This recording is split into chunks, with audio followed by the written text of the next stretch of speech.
Welcome back to the Deep Dive. Today, we're taking a bit of a fascinating turn, I think. We're stepping away from cameras that cost, thousands of dollars. Right. And diving straight into the bargain bin. But let me be clear, this is the good kind of bargain bin. Yeah, the treasure chest bargain bin. Exactly. Our mission today is, it's pretty laser focused. We want to prove that capturing those precious moments, or maybe starting that YouTube channel you've been thinking about, or just creating decent social content, it absolutely does not require breaking the bank on pro gear anymore. That really is the story here, isn't it? We've dug into a whole stack of sources, looking specifically at the ultra-affordable digital camera market, like options around, or sometimes well under, $100. $100. Yeah. And our goal is pretty surgical, like you said. We're here to pull out the absolute best for contenders, the ones that give you the most sort of cutting-edge features and the best value right now in 2024. And this deep dive, it's really built for you. Maybe you're a content creator just starting out, or a busy parent trying to catch those moments, a student. Anyone, really. Anyone who needs reliable, quality info and needs it fast. Yeah. We're basically giving you the shortcut to figuring out which budget camera you should actually buy and why, without having to wade through endless spec sheets yourself. And what's truly amazing, and the sources make this clear right away, is how much the standard for budget has changed. Radically. Yeah. We're not talking about those, grainy photos and maybe choppy 720p video from 10 years back. The leap in performance is just massive. That's the aha moment. That's the initial aha moment, definitely. And it's worth dwelling on for a second. It is kind of astonishing that we're even having this conversation, really. These cameras, sub $100, are packing features that honestly, until pretty recently, were only found on premium models costing hundreds more. Precisely. We're talking genuine 4K video, not upscaled, but actual 4K. Wow. Photo resolution climbing up to, believe it or not, 64 megapixels. 64. Yeah. And advanced stuff like seamless connectivity, built-in Wi-Fi for transfers, even remote control from your phone. Quality photography just isn't a luxury defined by price anymore.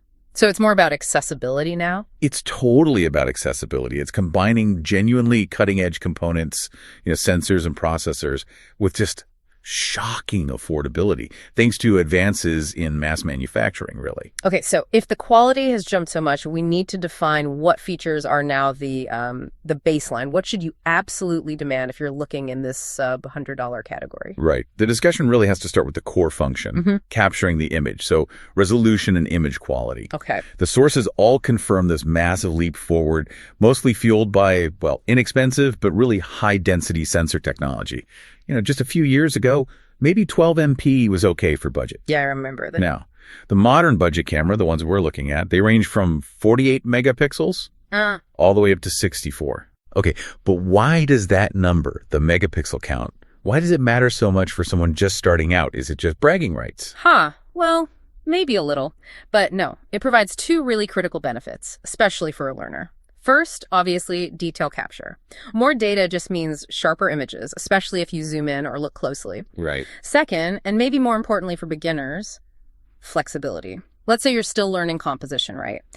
You might need to crop a photo pretty heavily later on to improve the framing. Yeah, I do that all the time. Exactly. High resolution means that even when you crop significantly, you don't just end up with a blurry, unusable mess. It lets you salvage a shot, salvage a moment that otherwise might have been, lost. That flexibility is definitely key. But, okay, high resolution doesn't help if the photo's blurry in the first place. Which brings us to autofocus, getting things sharp. And that's the second huge advancement, reliable autofocus capability. Getting true intelligent autofocus systems in this price range is honestly a game changer. It used to be a really costly component. Modern budget cameras, the good ones anyway, now often feature systems where you press the shutter button halfway down and it locks the focus, that AF lock.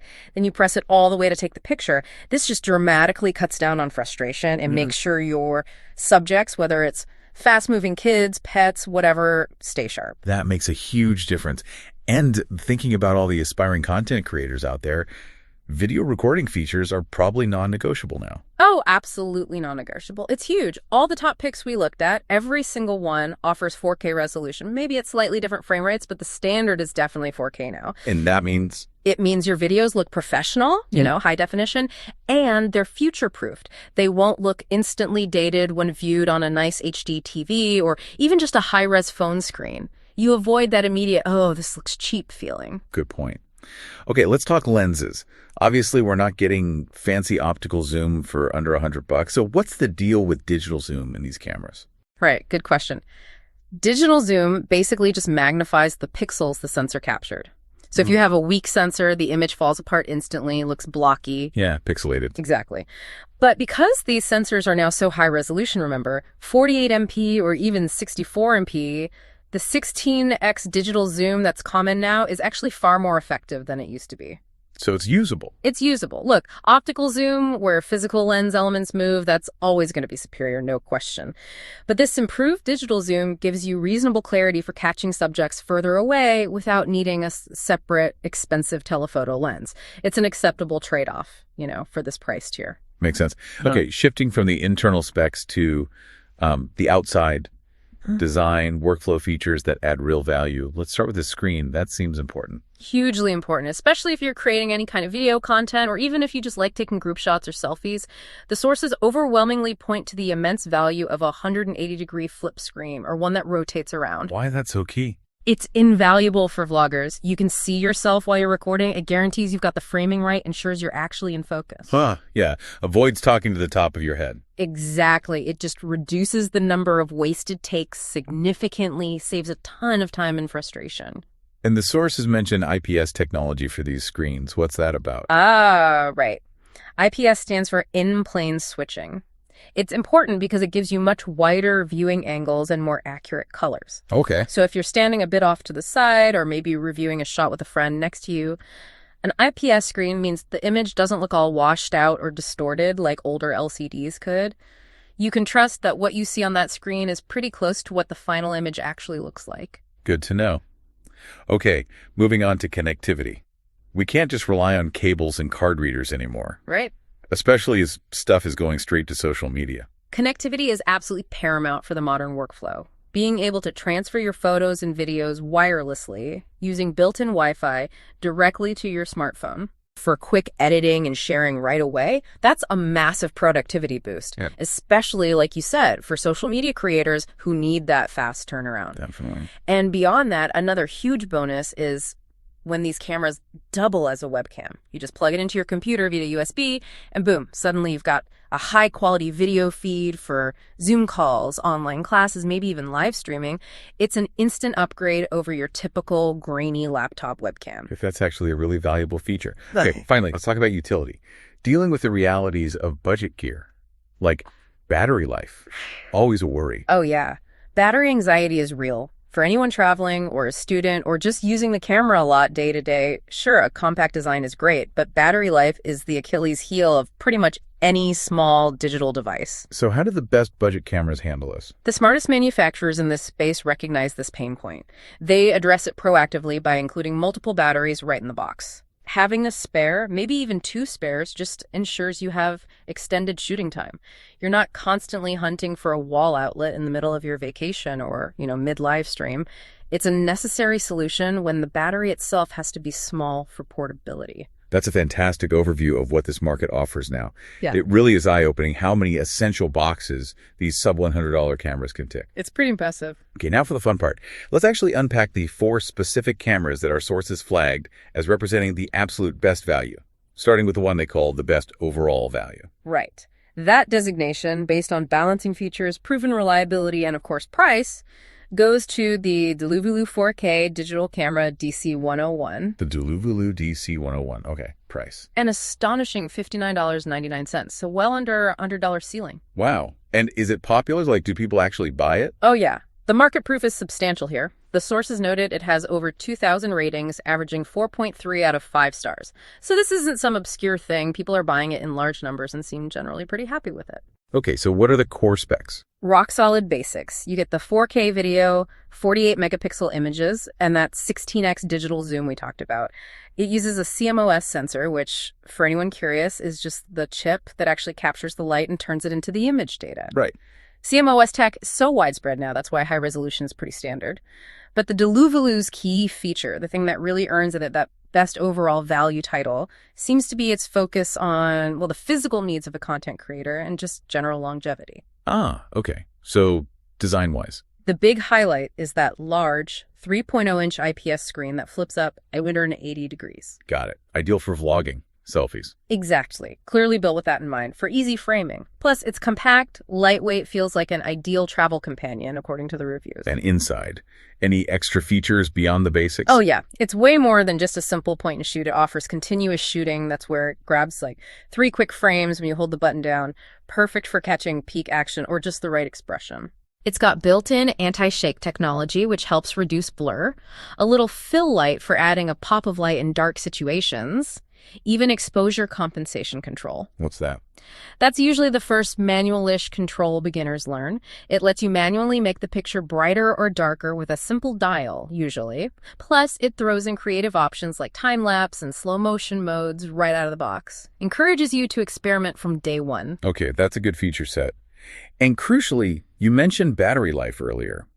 How does the Duluvaloo tackle that pain point? This is where it really shines and kind of sets itself apart, especially for the price. It includes 2 spare rechargeable batteries. 2 spares. 2 spares, plus a dedicated charging station. So you actually start with 3 batteries total right out of the box. Wow, okay. That immediately triples your shooting time. Exactly. It directly addresses one of the biggest complaints people usually have with budget cameras running out of juice halfway through something important. For $60, that generous battery package is a huge, huge factor in its value proposition. Plus, it has that dual functionality as a webcam via USB, right? It connects right up. So overall, it feels like a really robust, all-around performer. Sources mention decent warranty support, too. It just offers reliability and solid utility in one neat, inexpensive package. Makes a strong case. Okay, moving to our next contender. This one shifts focus more towards pure cost-effectiveness, right? The Lacnipi digital camera DC402, labeled the best feature set for the price. That's the one. And when we say lowest price, we mean it. How low? Try $49.98, just under $50. $50. Okay, that's the absolute lowest in our lineup, but it still gets good reviews. Fantastic reviews, actually. 4.5 out of 5 stars from over 1,500 customers. So people are clearly finding value here. All right, so what are the trade-offs to hit that $50 mark? Something's got to give. Interestingly, fewer than you might think on the core performance side. It still keeps the 4K video and 48MP photo resolution, still has the 16x digital zoom, built-in image stabilization too, and it features that nice intelligent autofocus system, press halfway to focus. Okay, so where's the compromise? The primary trade-off is the screen. It uses a slightly smaller 2.8-inch screen, and crucially, it's fixed. It doesn't flip out or rotate. Ah, okay. So immediately less ideal for vlogging or taking selfies. Right. If you're mostly doing traditional photography landscapes, shooting other people, product shots maybe, then that fixed screen might be an acceptable sacrifice for the lower cost. Makes sense. But what are the unique selling points then? What makes it the best feature set at that rock bottom price? 2 specific technical features really stand out, and they're super valuable for certain users. First, it can record while charging. Oh, explain why that's a big deal. Think about it. If you want to use this camera as your main streaming webcam, or maybe for recording really long, uninterrupted videos like a lecture, a performance, maybe a long time lapse, you don't have to worry about the battery dying halfway through. You just plug it in via USB to a power source, and you can keep recording indefinitely. That's huge for certain content creation setups. Okay. Yeah, I can see that being absolutely critical for streamers or anyone doing long-form video. It solves a very specific, potentially high-stakes problem. What's the second unique point? It's about its maximum aperture. The Lacnipi boasts a maximum aperture of f2.8. Okay, technical term. Break that down for us. Why does f2.8 matter on a budget camera? Right. The aperture is basically the opening in the lens that lets light through to the sensor. A lower f number, like 2.8, means a wider opening. Wider opening equals more light. Exactly. More light means better performance when the lighting isn't great.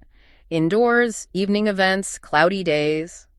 The Lacnipi should handle these situations better than cameras with smaller apertures like f3.5 or higher. Better low-light performance for $50. That's impressive. It is. But there's an artistic bonus, too. A wider aperture also creates a shallower depth of field.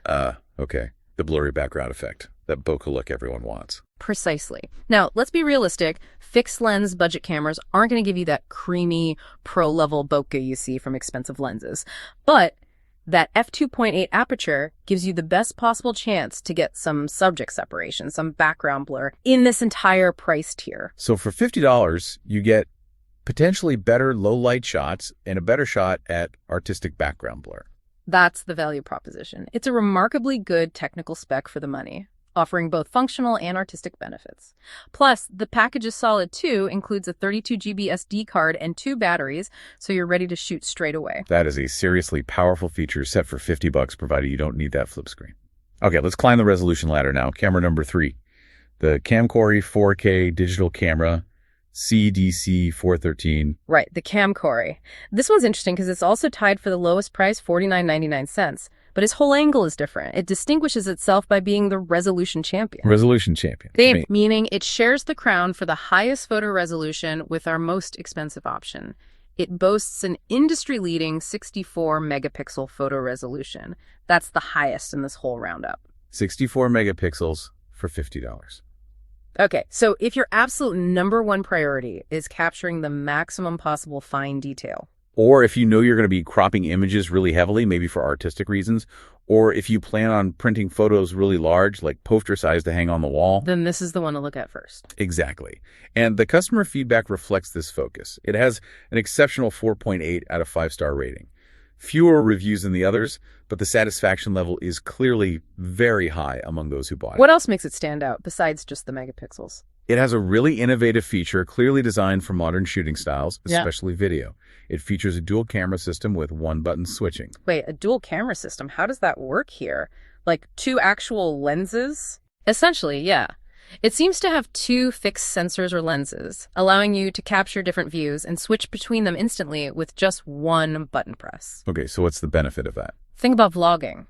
You could be showing your face while talking, then instantly press the button to switch to show the viewer the scenery or the object you're actually discussing without having to awkwardly flip the whole camera around. Ah, I see. That makes creating dynamic sort of show and tell videos much smoother, less clunky. Exactly. It minimizes editing later and just keeps the flow going, keeps the audience engaged. It's a clever bit of design for on-the-go video. Interesting. How does it feel to hold? Does packing all that in make it tiny? Actually, the sources mention it has a slightly larger, maybe more substantial body compared to some of the ultra-compact models. Is that good or bad? It's generally seen as a benefit, especially for beginners. That slightly increased size allows for a more comfortable, stable grip, particularly if you're shooting for longer periods. It feels less fiddly than a really wafer-thin camera might. Okay. And I heard this one offers the most complete package right out of the box, like accessories included. It absolutely does. And this is a huge deal for budget buyers, right? Yeah. You don't want hidden costs. The Camcori package includes the essential 32 GB SD card. Okay, good. 2 batteries, a modern USB-C cable for charging and data, a protective storage bag, and a lanyard for carrying it safely. Wow. So you are literally ready to start shooting the second you open the box. No need to buy anything else. Pretty much. That's a significant value add at the $50 price point. And it also seems to offer more advanced controls, room to grow. Yeah, it provides a surprisingly extensive suite of creative features, things like manual white balance adjustment, ISO control, that sensitivity to light, different metering options. Stuff you'd normally find on more expensive cameras. Exactly. It gives you manual control that ensures the camera remains useful even as your photography skills develop.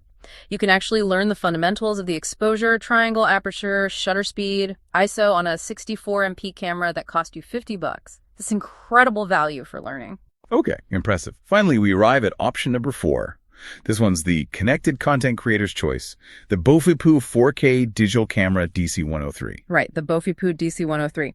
Now, this one sits at the top of our budget range, coming in at $69.99. So a $20 jump from the Leknippy and Camcori. Correct. But interestingly, it boasts the highest satisfaction rating in the entire roundup, an almost perfect 4.9 out of 5 stars. 4.9. Okay, so users feel it justifies that slight price premium. What's the killer feature here? It boils down to one truly indispensable piece of modern tech, especially for social media creators. Seamless connectivity. Ah, the Wi-Fi. Exactly. Built-in Wi-Fi connectivity. This is its exclusive standout feature in this group.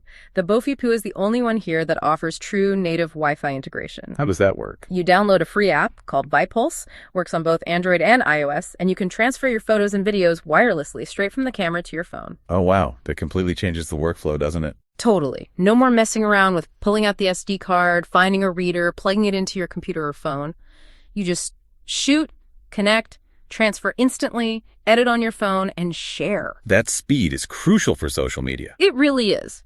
And that convenience factor is primarily what justifies the price jump. But the Wi-Fi enables something else too. Powerful remote control via that same smartphone app. Remote control, Like setting the camera up on a tripod for a landscape shot, or maybe getting everyone together for a group photo. And you step back, look at the live view on your phone, and trigger the shutter right from your phone screen. Okay, that adds some serious creative flexibility, taking shots you couldn't otherwise get easily. Exactly. Capabilities the other budget options here simply can't replicate because they lack that Wi-Fi connection. And specs-wise, does it keep up? Oh, yeah. It matches the Camcori with top-tier resolution, 4K video and 64 MP stills. And the sources mentioned it uses a latest generation CMOS chip. What does latest generation imply here? Better quality? It usually implies slightly better processing power and, importantly, better dynamic range compared to a standard or older CMOS sensor. Dynamic range is the camera's ability to capture detail in both the really bright parts, the highlights, and the really dark parts, the shadows, of the same scene. So better results in tricky lighting situations like bright sun with dark shadows. Potentially, yes. It should handle those high contrast scenes a bit better, giving you more detail across the board. And it still has the vlogger-friendly features. Absolutely. It includes that essential 3.0-inch IPS screen that rotates 180 degrees, plus a dedicated built-in microphone that aims for clearer sound capture than just a pinhole mic. Any of the nice touches? One ergonomic detail mentioned was a dedicated WT dial that's for wide telephoto for controlling the 16x digital zoom. Using a dial is generally much smoother and easier, especially during video recording, than trying to use fiddly little buttons. Good point. And one last thing, may be important for peace of mind. The sources specifically highlighted that BoFiPoo offers 247 customer support. That's pretty unusual and honestly quite comforting in this ultra-budget market segment. That is unusual. Okay, that's an amazing breakdown of 4 very distinct, yet clearly very high-value cameras. Now we need to kind of synthesize all this. Let's move into a more direct feature comparison and, more importantly, an actionable buyer's guide. Because as you said, the choice really depends on what the listener actually prioritizes. Absolutely. If we try to connect the dots here, we're really comparing, raw resolution versus specific utility features versus the speed of your workflow. Let's start with the basics, specs and price. Okay. Resolution versus price first. We've got 2 clear winners on resolution and 2 on price. Exactly. The Camcori and the BoFiPoo tie for the highest photo resolution at 64 megapixels. The Duluvalu and the Leknippy are both excellent at 48 MP. But critically, remember, all 4 shoot 4K video. So unless you're digging into specific frame rate needs, which our sources didn't really detail for this level, base video quality isn't the main differentiator. Right. And price? Price-wise, the Leknippy, $49.98, and the Camcori, $49.99, are effectively tied for the lowest cost, right at that $50 mark. The Duluvalu, $59.99, sits comfortably in the middle, and the BoFiPoo, $69.99, is our premium budget option, asking for that extra $20. So if resolution is absolutely king for you, it's a toss-up between Camcori and BoFiPoo. If minimum cost is king, it's Leknippy or Camcori. Okay, now let's layer in the utility trade-offs, screens and connectivity. Right. The flip screen, crucial for vlogging or selfies. Both the Duluvalu and the BoFiPoo deliver here with those nice 3.0-inch 180-degree flip or rotatable screens. The Leknippy, remember, sacrifices this feature for its lower price and that better low-light aperture. The Camcori also has a fixed screen, focusing instead on resolution and its dual-cam setup. And the connectivity winner is clear, right, for that fast, modern social media workflow. Undisputed winner there is the BoFiPoo. That native Wi-Fi and remote control capability is a massive workflow accelerator that none of the others offer directly. But the others have their own unique utility tricks up their sleeves, don't they? They do, and these might be more important than Wi-Fi depending on how you plan to use the camera. The LickNippy uniquely has that record while charging feature, absolutely vital for long streams or fixed recording setups. Can't overstate how useful that is for specific users. Right. The Camcori is the only one with that innovative dual camera system for instantly switching perspectives front to back. Super clever for certain types of video. And it also supports something called MSDC mode, mass storage device class. Which means? Basically, it means when you plug it into your computer via USB, it shows up immediately like a regular flash drive. Makes transferring those huge 64MP files really fast and simple without needing special drivers, which can sometimes be finicky. Okay, so we have all the features laid out. But what does this actually mean for someone listening right now trying to decide? How do we translate all this data into a clear, actionable choice? Okay, let's do exactly that. We need to match the camera's unique strengths directly to your specific needs and priorities. There's no single best camera here. There's only the best camera for your particular situation. All right, lay it out for us. Who should choose the Duluvalu DC-101? You should choose the Duluvalu DC-101 if your main priorities are reliability, overall ease of use, and especially longevity away from power outlets. This is the one to get if you need the absolute longest possible shooting time. Remember, it comes with 3 batteries total and that charging station. It's the solid, highly rated, proven all-arounder. It includes the essential flip screen, does the webcam thing, all for just $60. Think of it as the reliable utility choice, great for travelers or busy families who just need something that works well and lasts all day. Makes sense. Yeah. Okay, who should pick the LickNippy DC-402? Choose the LickNippy DC-402 if your budget is the absolute tightest consideration. If you need to get in under that $50 mark, this is your best bet feature-wise. Okay. You should also choose it if you plan to use the camera primarily as a fixed streaming webcam or for very long recording sessions because of that unique record while charging capability. And crucially, pick the LickNippy if you anticipate shooting frequently in challenging lighting indoors evenings because that f2.8 aperture will likely give you the best low light results out of this entire group, even though it lacks the flip screen. So lowest price, streaming long record champ, and low light specialist. Got it. What about the resolution champion, the Camcori CDC-413S? You should choose the Camcori CDC-413S if image resolution is your absolute #1 priority. If that 64MP detail is critical because you know you'll be cropping heavily, or you genuinely plan to make large prints. Okay. It's also the choice if you value getting the most accessories included right in the box, the SD card, the bag, the lanyard, meaning 0 extra cost to get started. And finally, if that innovative dual camera system for dynamic, multi-perspective video shooting really appeals to your creative style. Resolution focus, best accessory package, and unique dual cam video feature. Right.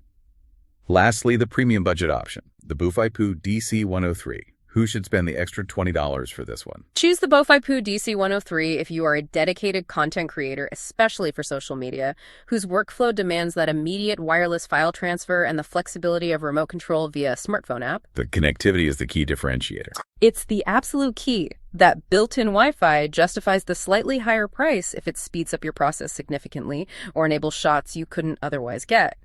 You also benefit from the largest rotatable flip screen, matching 64MP resolution, potentially better dynamic range from that newer chip, and that 247 support. This is the undisputed connectivity king of the budget bunch. That is a remarkably clear way to break it down. You really can pick a camera that's almost perfectly tailored to specific needs, whether that's battery endurance, low light, sheer resolution, or wireless workflow. The hardware barrier really has just collapsed. It really has. The hardware is definitely there. It's incredibly capable and it's accessible like never before. But now we have to shift the focus entirely. Because having the tool isn't enough, right? Not even close. A budget camera, even a great one like these, is still just a tool. We need to talk about how to maximize that tool. Because honestly, the best gear in the world isn't going to magically fix a poorly composed or poorly lit shot. Right. Let's talk about the skills, maybe the mindset, that can turn a $50 camera into something that produces results that look way more expensive. It probably starts with managing expectations and just nailing the fundamentals. Absolutely. The first, maybe the most critical tip, especially if you're just diving into using a dedicated camera like one of these, is simply master the basics first. Don't get immediately overwhelmed by all the different modes and features. Yeah, we mentioned stuff like ISO, metering, white balance settings on the Camcori. It's tempting to jump right into fiddling with all those manual controls. Resist that temptation, at least initially. Start in full automatic mode. Just get comfortable with how the camera operates. How does the autofocus feel? How does the zoom handle? Get a feel for it. Okay. Then gradually, as you feel more confident, and start exploring those manual control or creative features we talked about, like exposure compensation to brighten or darken, or maybe try that time-lapse mode. The best camera, honestly, is the one you actually understand how to use effectively, regardless of the brand name or the price tag. Good advice. Okay, beyond just operating the camera, what's the next fundamental skill? You mentioned composition earlier. Right. Proper composition. This is huge, and it completely transcends whatever gear you're using. And the best part, it's completely free to learn. So what are some key composition ideas to focus on? Well, the classic is the rule of thirds. Imagine dividing your frame into 9 equal parts with 2 horizontal and 2 vertical lines. Try placing your important subjects along those lines, or especially where the lines intersect. Okay. But also, don't be afraid to break that rule deliberately if it serves your image better. Use leading lines, natural lines within the scene, like a road, a path, a fence, to draw the viewer's eye into the photo towards your main subject. Practice framing, using elements in the foreground, like a doorway, an arch, maybe some overhanging branches, to create a natural frame around your subject in the background. Adds depth. And with these budget cameras having fixed lenses, composition skills are maybe even more important, right? You can't just swap to a different lens to change perspective or depth easily. Exactly right. You have to work harder with composition. Focus on using foreground interest, putting something relevant close to the camera to help create that sense of depth, especially since achieving super shallow depth of field, that blurry background, is harder with these lenses. Think about negative space, too. Using empty areas around your subject effectively can actually make the subject itself stand out more powerfully.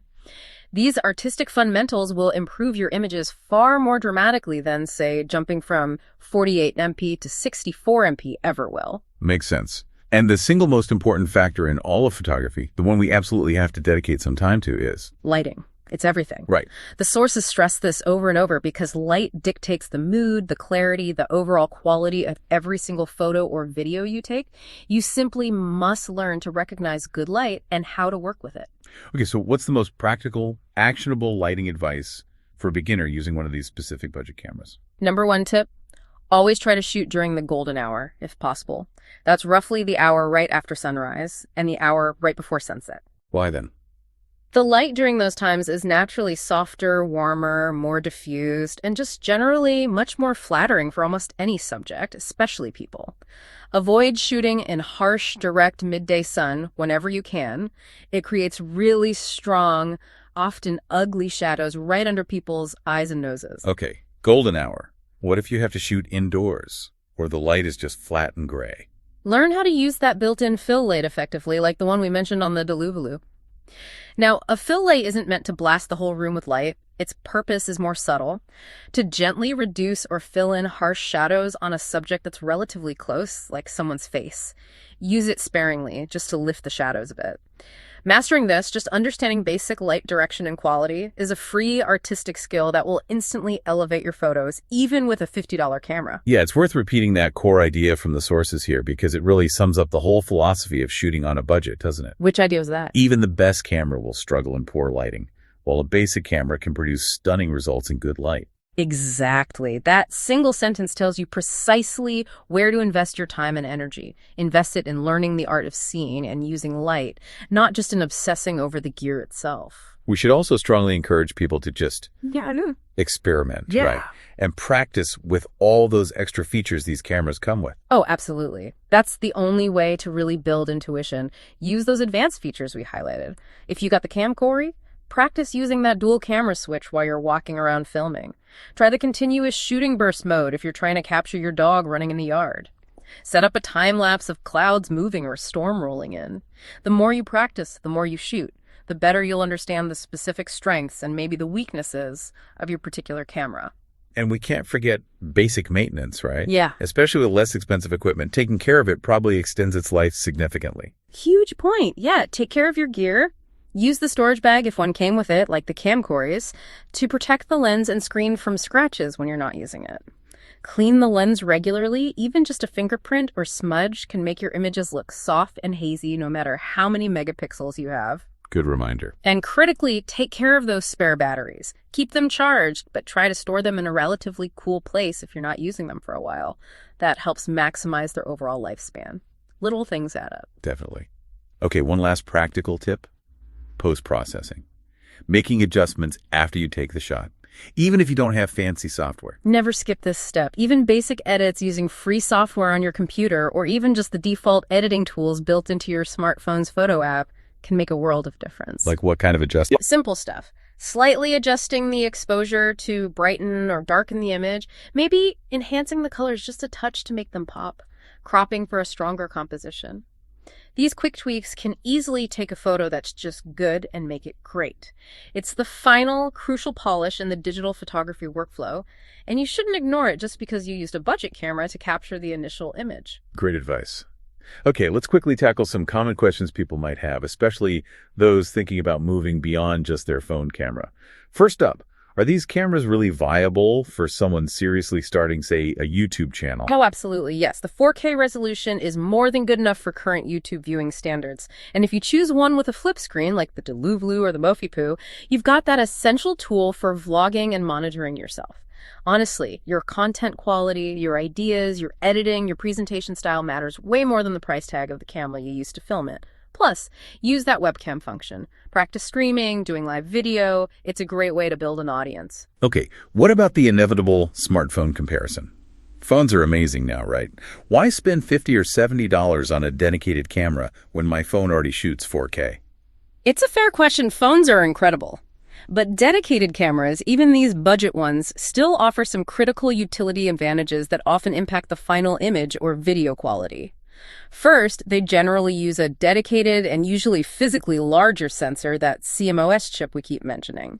It's designed only for image capture, which often results in better sensitivity to light and less digital noise, especially in dimmer conditions, compared to the tiny multi-purpose sensors crammed into thin smartphones. Okay, better sensor. What else?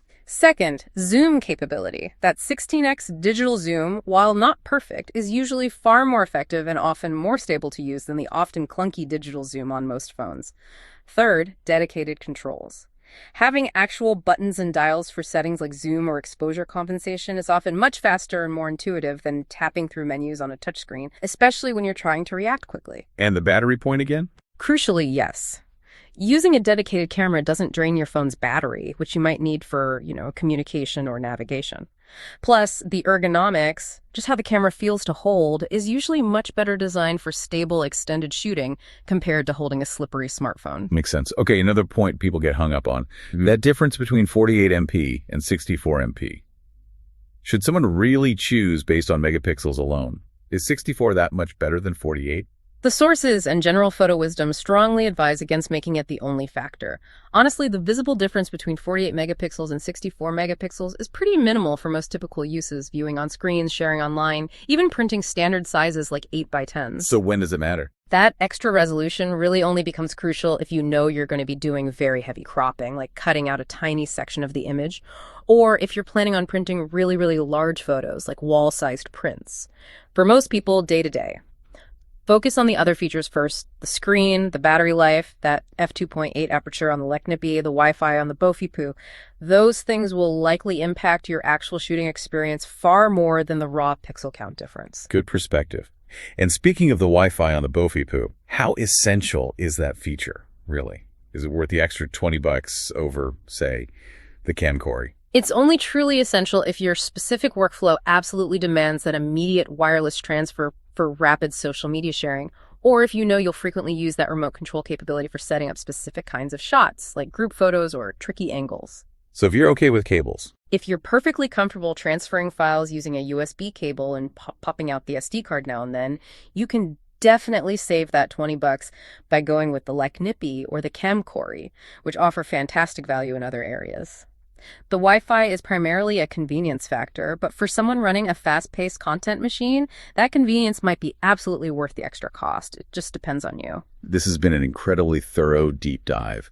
We've really dissected a segment of the market that honestly feels like it's democratizing photography and content creation in a huge way. It's a complete game changer, isn't it? The level of performance and the sheer versatility you can get now for well under $100 is just staggering. You really just need to clearly identify what your priorities are and then match them to the right set of features, whether that's the Wi-Fi, the 64MP, the flip screen, the low light chops, or that record while charging utility. The right tool is definitely out there and it's affordable. We started this by saying quality photography doesn't have to break the bank. And I think we've definitively shown that the hardware barrier to entry has essentially crumbled. You can get incredible, even specialized tools for less than the cost of a decent dinner out. Which brings us right back around to our final thought. Something for you, the listener, to really consider. The sources in our discussion stressed repeatedly that even the best hardware, budget, or otherwise, is only part of the equation. It's a lever, a tool. But mastery of light and mastery of composition, that's what guarantees great results, regardless of the price tag on your camera. So the question for you is, now that you know you have access to affordable, incredibly capable hardware that can be perfectly tailored to your specific needs, where are you going to focus your time and energy? Exactly. Will you spend your limited, precious time trying to perfect the gear itself, endlessly chasing slightly better specs, firmware updates, the next minor upgrade? Or will you choose to invest that time in mastering the fundamental artistic skills of seeing and using light, of crafting compelling compositions? Skills that are completely free to learn, by the way, and promise the biggest possible return on your creative efforts no matter what camera you happen to be holding. The decision really is yours. The camera's just waiting. That's a wrap on this deep dive. Thank you for learning with us.